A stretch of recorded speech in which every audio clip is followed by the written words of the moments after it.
Uh, Hello, Ben, and hello everybody online. It's a pleasure to meet with you.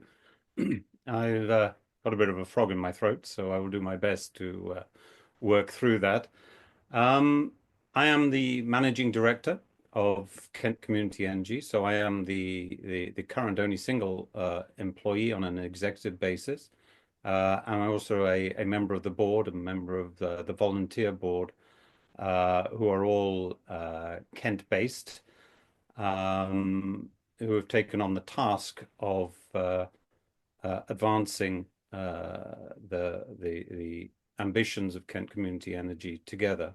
We're a relatively new company. We were formed as part of um, a process by Power to Change and Big Society Capital, who bought the asset and then sold it to a group of shareholders in December 2023. So we've really been in existence since December 2023 when we raised our first money. What we've done since then is organize ourselves, create a proper functioning and responsible board, create and advance our grant making capacity. And what we're seeing now is the next step of our development, which is to start a program of rooftop developments. And we've developed a series of 6 projects uh, totaling 490 kilowatts, and that's what we're looking to install over the next 3 to 4 months. And this is part of a much larger ongoing program, which we anticipate moving to next year when we've got a pipeline of nearly 1.5 megawatts of rooftop buildings, with a view to making ourselves, long-term viable and a successful part of the community energy movement in Kent. Thanks so much, Michael. That's a really interesting background for us. So, just to touch upon your history, so you mentioned you're fairly new, so 2023. Would you like just to give our investors a flavor of the operational assets that you took on and just give us a bit more detail on that? Sure. We What we acquired in December 2023 was an operating 5 megawatt solar farm located at Iwade near Sittingbourne in Kent on the north coast of Kent. It's a site that we share with Orchard Community Energy, who own the other half. The two of us represent the only two community energy companies with assets in Kent. The 5 megawatt asset was installed in late 2016 by a Spanish developer. It's got feed-in tariff status. It has an assured set of revenues through 2036, of high value because of the feed-in tariff nature. We sell the energy, privately through PPAs, on top of the feed-in tariff benefits. So part of our job is managing that asset and managing the flows and benefits and borrowing that relates to that. Uh, but the real growth of the company is going to be in the short term through rooftop developments. Thanks, Michael. Thank you very much for that. So, touching upon that rooftop development, so as part of this raise, you're not just looking at one single rooftop, you're looking at several rooftops. Could you again just give us an idea of how you engage with different organizations and different properties, how the process works, how it's funded as well, and who benefits? That would be, I think, very valuable to our investors. Lots of things to unpack there. So let's sort of take them one by one. Um, we're an unusual community benefit society in as much as we represent an area that includes nearly 1 million people. So that's a different sort of challenge from community benefit organizations that represent a few parishes or a single town. But I think that means two things. Firstly, community is different to define, but we think we have a responsibility to build links with climate change and sustainability and nature organizations across the county, as well as 8 district councils. Um, but at the same time, it makes it very target rich. and it's a market that's very underserved. We could spend the next 2 years, 3 years, just trying to put solar roofs on top of large-scale colleges, because there's very little solar on them now. We could do that on schools. We have a list of all of the schools in Kent, and there are currently 25 schools with more than 1,000 pupils that don't have any solar on their roof at the moment. There are substantial NHS assets. There are substantial groups of charities and other assets, and there are many, many businesses that would welcome solar on top. So it's the list of things to do is very large. So what did we choose, though, when we set out to do this, is we set out specifically to look at organizations that have a social context. So we have a mental health charity which does very valuable work in that field in Maidstone. We have an old age hub that looks after folks in the latter stage of their lives, including dementia patients and a large Meal on Wheels thing. So good energy demand, great need for money, great need for support. In Tenterden, a local government office, which also includes an Age UK drop-in centre and a Kent Library in Hythe, and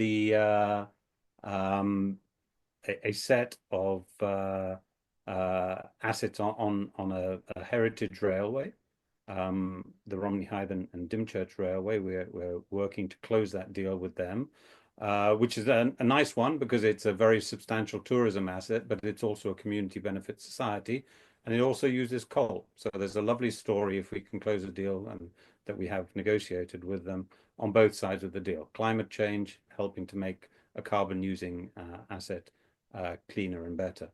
A town hall, a community hall, and also a large college brings up the thing. So we've aimed at community impact, the needs of the client, and also a wide geographical dispersion to make sure that we're putting our impact everywhere across the county. So those were the sort of defining factors which helped our choices.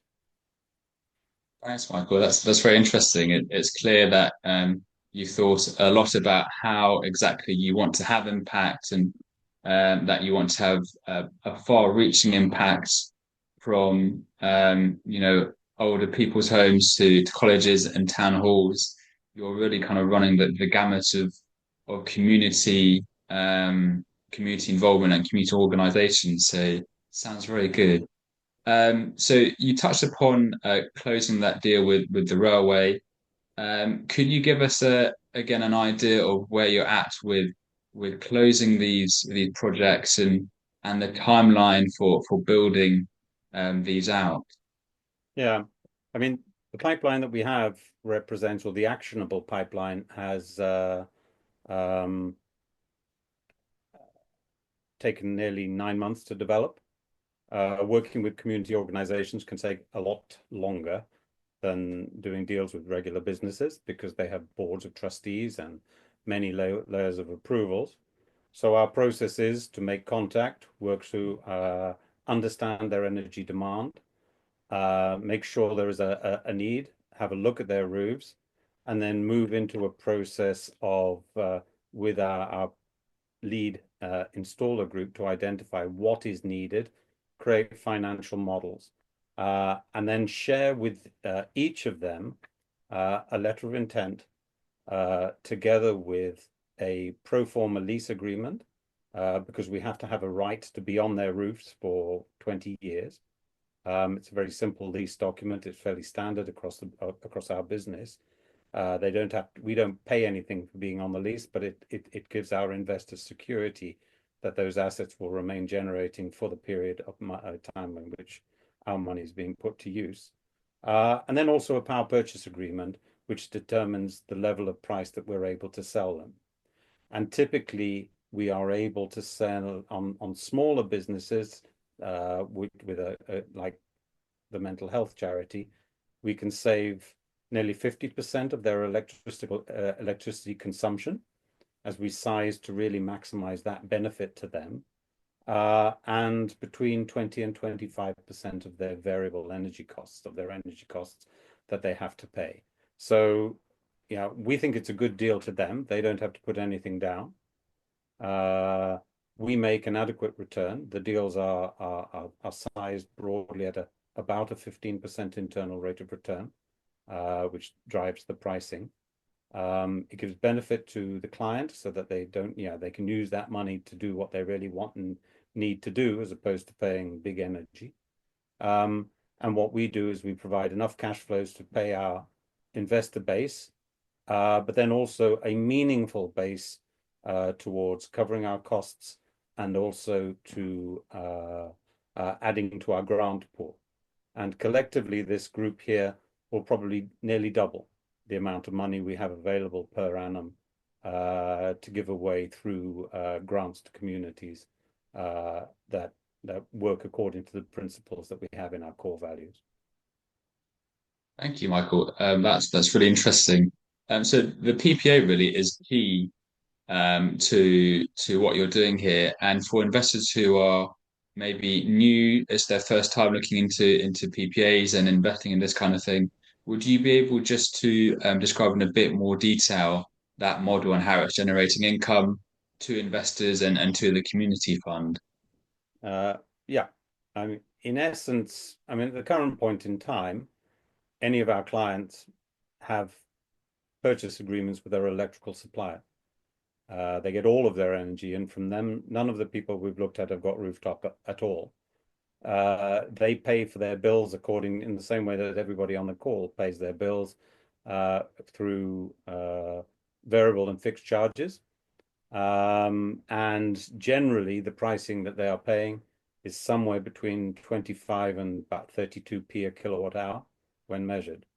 Uh, when we put the stuff on the roofs, broadly, we are able to offer uh, energy on a variable price only basis. That's the only basis we don't charge them for the capacity they use, but the energy at about 16 pence a kilowatt hour, somewhere about that. In for some cases, it's less because the installations are much larger and more economic. In some cases, it's slightly more because the installations are small and we have minimum hurdles that we have to make because whilst we're a community business, we're still a business.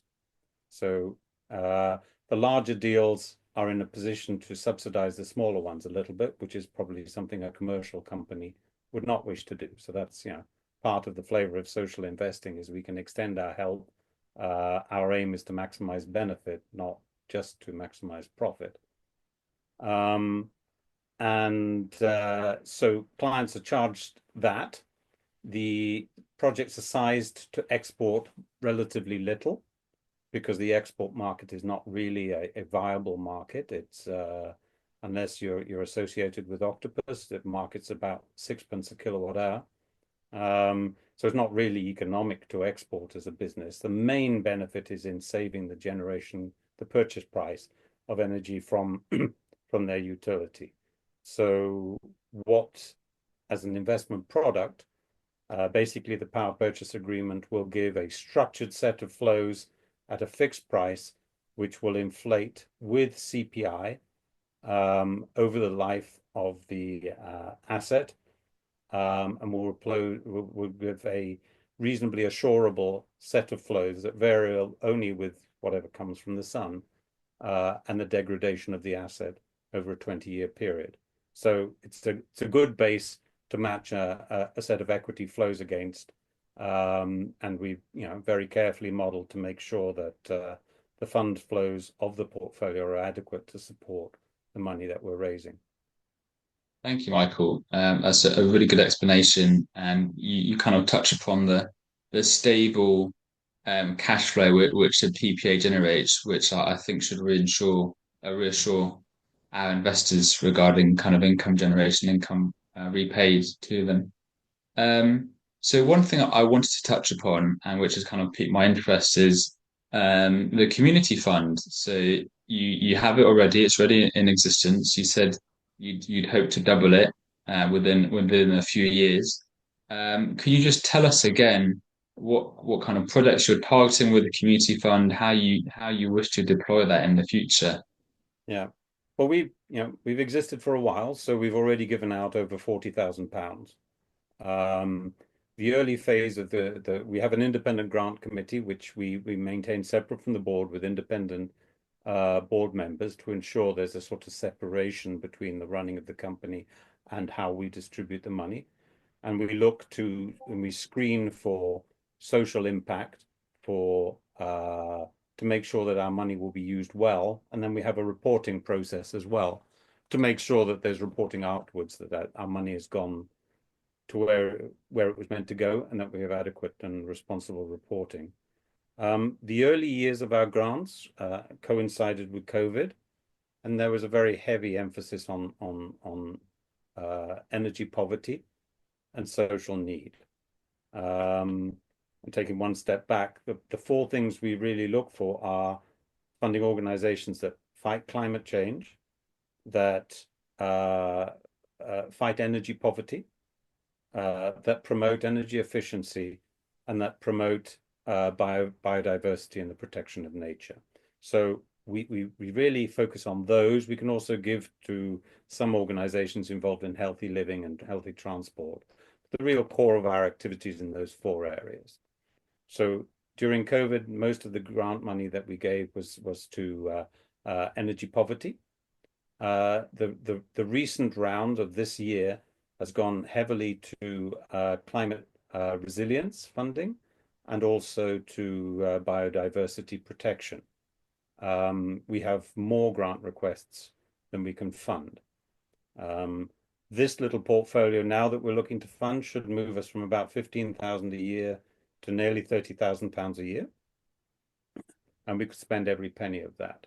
Our plan outlined in our business plan moves us to £80,000 a year by 2028. So we aim to be a really key part of the grant making community within Kent in these areas. And as we all know in these sort of straitened financial times, there is immense demand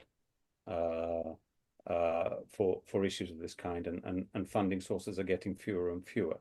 So we view this as a fundamental part of our bond and commitment to Kent, is that we want to be a real part of that going forward. And I think that's about it for that one. No, that's very good, Michael. Thank you. And then, so kind of looking towards the future and your plans. Obviously, you're very committed. You're here for the long run. Could you touched upon right at the beginning, kind of your pipeline of projects. Could you expand on that a little bit as we kind of close the more structured part of this chat about what your plans are for the future? Yeah. As I mentioned, we're looking for a balance between much larger deals and smaller deals. Larger deals can effectively help fund deals that would otherwise not be that viable on their own. Anything we have is a pipeline project, so these are not assured deals yet until they are. But we're in a good state of discussions with a very large college chain that has large sort of tertiary colleges, well, 17 to 18 year old colleges, some technical studies and other things with large numbers of people in East Kent on 3 of their locations. I have an intern helping us now, help build us a database of all of the larger schools in Kent. We have there are nearly 1,000 schools in Kent, and we've built listings and contact details for marketing campaigns to the top 30 or so of those, and done screening on them to identify who has the need, who has solar. And we have term sheet level discussions with two large academy chains concerning starting deals that go 1 year and then follow on and follow on and follow on through the academy chains. We've also had discussions with the NHS across Kent to identify what are the larger doctor surgeries that could benefit from this. And we have 3 to 4, which we're advancing up the list in terms of probability of things to work on. And then another important thing is we're working with local councils. So there are, I can't remember the number, it's either 8 or 9 district councils. Each one of them is trying to work out how can they influence the carbon performance of their districts in a manner that's not within their direct control. So we're talking with one council in Mid Kent about 150,000 equity injection, which would be then dedicated to putting solar on the roofs and buildings in their area. And also we would then dedicate the grant income that's generated from that to organizations in their area as well. And we're attempting to roll that out through the other district councils before reorganization hits sometime in the next couple of years. So we think that that product is going to be quite interesting, which is again a benefit of being in a large market. There are lots of people to talk to and lots of needs. Thanks very much, Michael. That's great. So I think we're just about ready to wrap up this structured part of the interview before we go to into it's not into a very informal chat. Before we go to questions, is there anything else that you'd like to mention to the investors on this call and those who might be listening after the fact? Well, let's just sort of put a handle around the overall sort of nature of the organization. We currently have 77 investors and 176,000 pounds in equity. We hope to move and attract nearly 200 more, and 400,000 pounds worth of equity, bringing our equity base up to nearly 600,000. We want to improve our capital base. We want to have a prudent and lower debt level structure. So there's an element of capital restructuring in this, so that we'll make ourselves a prudent long run body. We're looking for lower leverage. And then what we want to tell our investors is we want to work with them not just now, but then again and again and again. Yeah. So we think that we'll be coming back to the market in a while with a bond raise to prepare for next year. And we anticipate coming back with a series of pipeline investments. So we look to build relationships with our investor group. They are a very important part of our community. And we look to engage them also as volunteers, those who live in Kent, in our environmental programs, our educational programs, and our outreach programs as we go out to meet climate change organizations across the county. Great. Thank you, Michael. Very well put.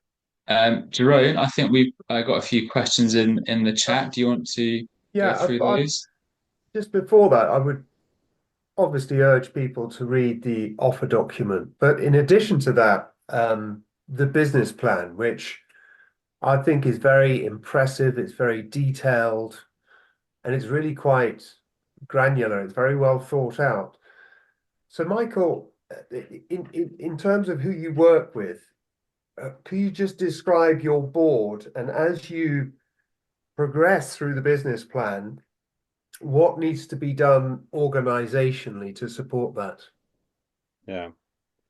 Well, the board are all volunteers, so nobody on the board gets paid. I get paid as an employee. A lot of my time is actually contributed for free, which is troubles my wife a little, but part of our commitment. The group came together as volunteers, so we have a mixture of skills. We have people who have very substantial local council experience and connections to local government across Kent. We have some engineers. We're a technical business. We sell power and we run power assets. A little bit about me: I've had a 25-year record in the renewable energy business. I built over 2,000 megawatts of large-scale solar and wind and other renewable projects in Latin America, the USA, and the Caribbean. So quite a lot larger than the things we're doing here. I've also helped raise probably over 3 billion in project funds. So we're at the lower end of the scale, but I can tell you, raising money in this area is every bit as hard as it is in doing it on a large scale. We have, in addition to the people that I mentioned, we have people with significant financial experience running businesses, and as our finance director. We also have added people with social media and outreach skills as part of our bid to broaden the diversity of our board and make sure we're representative of the community that we look at. We've worked quite hard on our governance this year to make sure we've got strong policies and systems in place so that we can responsibly manage, and so we report on a timely basis. Jerome, remind me of what else you wanted to cover as I've got I rambled think on. you've covered most of it. Just to lead into some questions we're getting from the audience. So John, without an H, is asking, towards the end of your business plan, what sort of capacity do you envisage having in place? Um, depends on how much money we raise. No, I chicken and mean, egg. we certainly have 5 megawatts now. Yeah, We would like to do nearly half a megawatt this year. yeah. We have a pipeline of over 1.5 megawatts for next year. Now, some things will win, and some will be added, and some will be taken Mhm. away. We have an ambitions of broadly doing about a megawatt a year. And at the same time, though this is harder, looking to add some more ground mount solar, certainly, and then wind potentially at the back end of our period because they have much longer development periods. Coming back to one of the themes that you mentioned, how do we resource that? Well, the organization, we realized as a body, we could sit here as a group of uh, amateurs and just manage the flows that we have. But we took a decision to take risk and add permanent staff. We think that we will need to add possibly 1 to 2 members of staff next year, in part to help with the fundraising process, but then also in part to help with the due diligence and structuring and outreach to potential clients, because evaluating opportunities, doing site visits, spending time with the DNO, spending time with installers takes a lot of time and a lot of technical expertise. And it's very difficult to do that with volunteers. So building a permanent staff is part of the journey of this organization. So, we think in a year's time, when we're talking with you again on our next but one raise, we hope that we'll have headcount of about at least 3 people, probably not full time. Thank you. And from the same questioner, it's an issue that you discussed earlier. Leases. What are the principal issues with leases? And as a follow-on, particularly with regard to schools and colleges, which is an aspect of your portfolio that you see growing the fastest. It's been in the news recently, leases, roofs around such institutions. Have you got any thoughts? Well, the key thing to say to investors is you are entrusting us with large sums of money for the long term. And so we have to invest those in projects that provide an income flow to pay you the current yield and also return your capital in the times that are agreed. So there's a sort of bond that we have with our investors that we need to be very careful.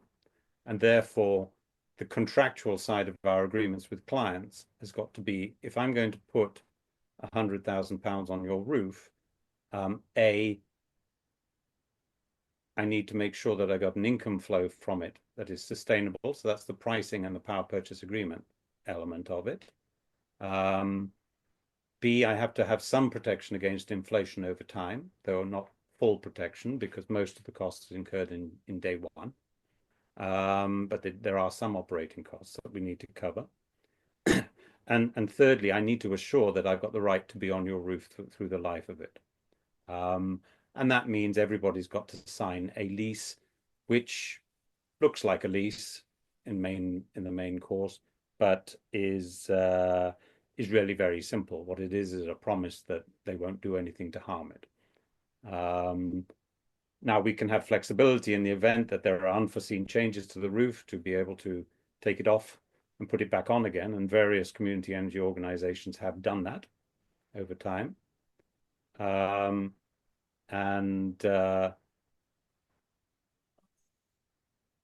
so the industry has been able to cope with that for if you're unforeseen changes, and our PPA and lease agreements allow that.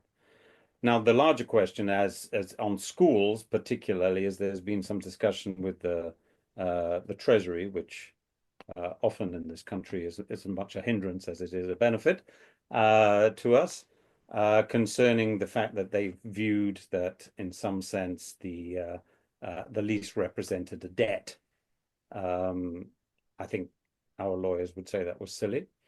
And the industry as a whole is working with them. I would think it's probably exercising solar for schools quite quite significantly. So it's a business issue that it does need to be addressed, and that we are addressing with the organizations which was doing to make sure they know and understand that debate is out there, and to make sure in particular that they are not as trusts in the case of our colleges. They already have solar on their roof, and they know that they're capable of contracting. So it's a business issue. I wouldn't say it was fatal, and I'm pretty sure that the Treasury advice will change, because it would be a very significant impediment against net zero.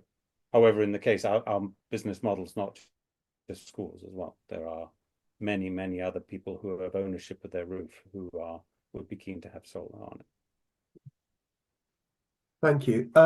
Just as Howard asks a question about the IHT benefits of investment in withdrawable shares such as yours. Any comments on that? It's certainly something that Ethex has published blogs on, which we are happy to share with you, Howard. But there are undoubted benefits. Well, Joan, I think Ethex might be better to explain than me. I hesitate to offer tax advice. As a chartered accountant, and spent my life trying to avoid being that. Ethex did publish a very nice blog with links concerning that, and maybe those can be made available in the either in the chat or a subsequent follow-up.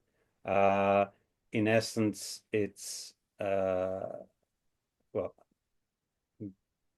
maybe I was thinking it would probably be prudent of me not to wander into it on a half less than fully informed basis. But now the structuring of withdrawable shares on its own do give certain inheritance benefits, and yes, they would apply to our original 2023 shares as well as anything else. It's just Howard, just goes with the withdrawable shares. It's not anything particular to us. Yeah. Thank you. And to all participants, Julie, who is facilitating this event, has just posted the link, which tackles that issue at chapter and verse.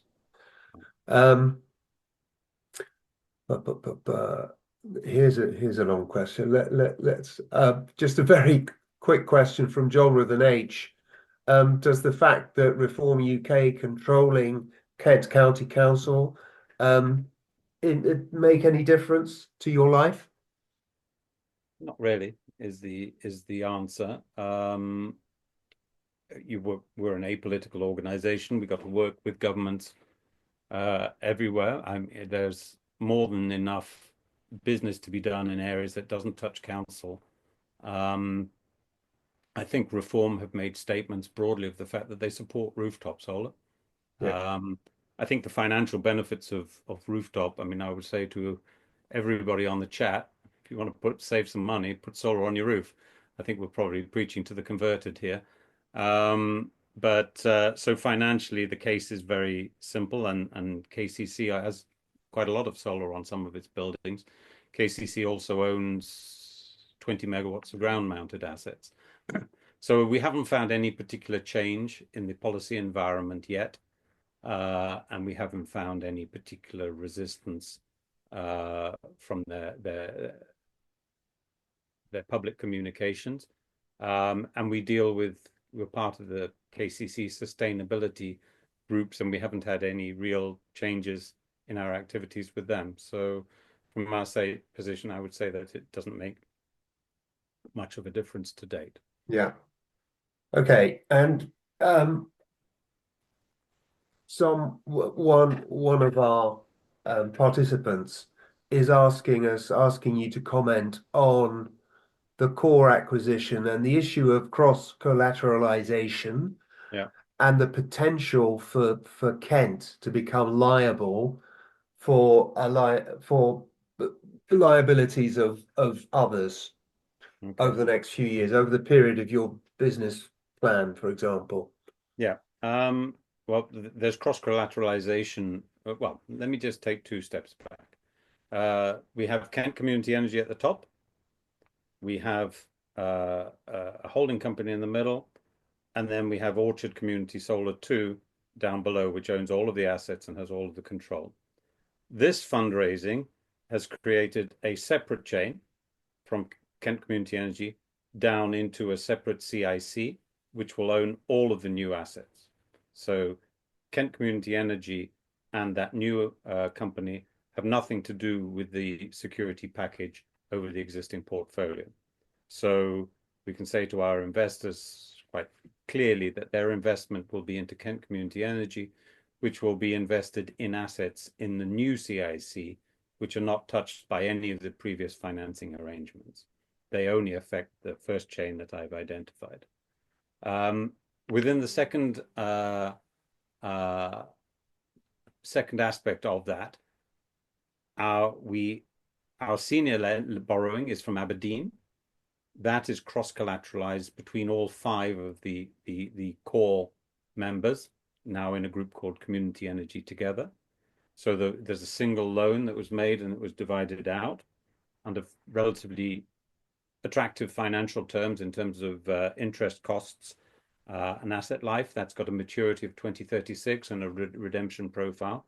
So again, in all of those, there is a risk with a small r, I would suggest, of default from one party leading to financial expense by the other.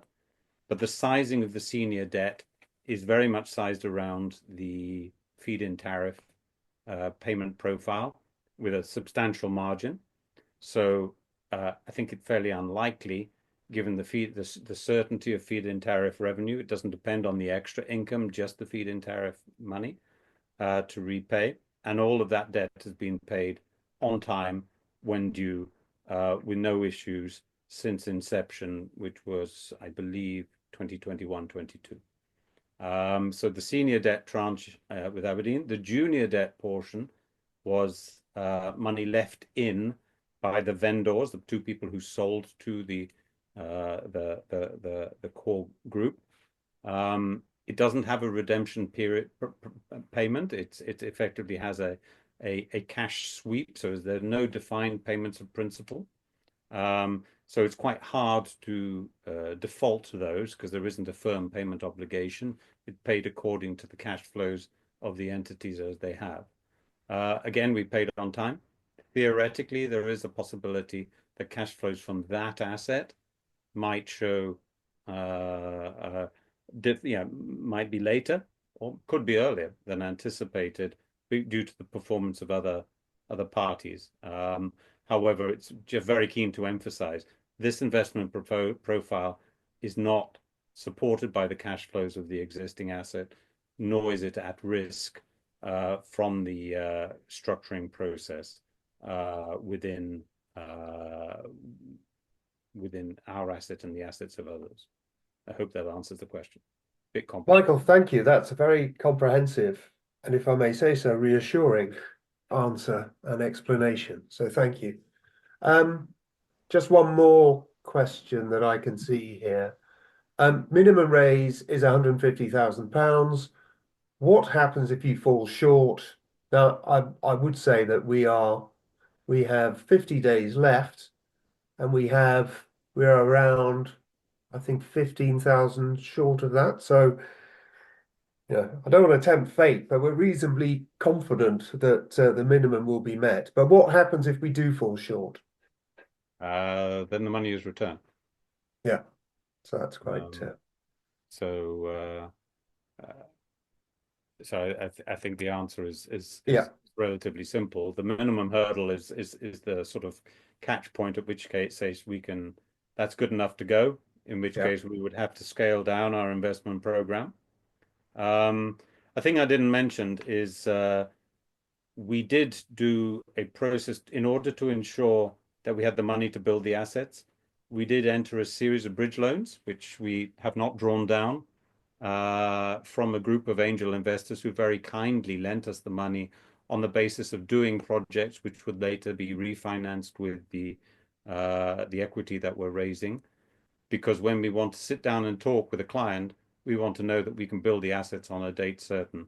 They're not speculative, and so that we're just saying we'll do this, but when we've raised X £100,000 in the future, we will do it. So we have the loan facilities available for when we do it. We won't just build them willy-nilly, but we will look at the equity raise that we have, and so on. But I anticipate that we will be putting solar on roof in October before we've actually finished this fundraising process. yeah. Thank you. Ben, I have no more questions. Great, that's great. Well, thank you, Michael, very much for your time, for listening to our investors' questions and answering so eloquently.